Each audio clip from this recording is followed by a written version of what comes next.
జై Srimannarayana. SVN channel వీక్షకులందరికీ కూడా వినాయక చవితి శుభాకాంక్షలు.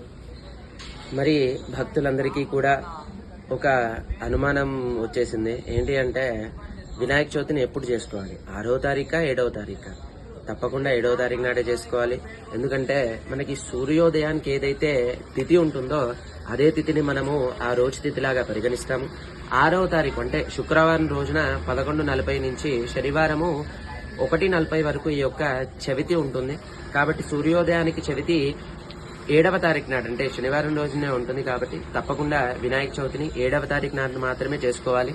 ఆ రోజున వినాయకుడిని ఇంట్లో ప్రతిష్ఠించుకొని ఆ యొక్క స్వామివారి యొక్క వ్రతాన్ని, వినాయక వ్రతాన్ని చేసుకొని ఆ స్వామివారి యొక్క చరిత్ర వృత్తాంతాన్ని విని తర్వాత శ్రీకృష్ణుడి యొక్క శమంతకమనోపాఖ్యాయాన్ని కూడా విన్న తర్వాత ఆ యొక్క అక్షంతలు తీసుకొని తమ యొక్క నెత్తి మీద వేసుకుని ఆ స్వామివారిని వేడుకొని ఆ రోజు మొత్తాన్ని కూడా చంద్రుణ్ణి చూడకుండా, ఒకవేళ అనుకోకుండా ఆ యొక్క చంద్ర దర్శనం జరిగితే ఈ స్వామివారి యొక్క కథ విని అక్షంతలు చల్లుకోవడం ద్వారా ఆ దోషం పోతుంది అని చెప్పేసి మనకి శాస్త్రంలో ఉంది. కాబట్టి భక్తులందరూ కూడా ఆ యొక్క స్వామివారి వినాయక వ్రతాన్ని చేసుకొని ఆ స్వామివారి యొక్క వ్రత కథని మనస్ఫూర్తిగా విని ఆ యొక్క అక్షంతలు నెత్తి మీద వేసుకొని ఆ యొక్క వినాయకుడి అనుగ్రహం పొందుతారని ఆశిస్తున్నాం.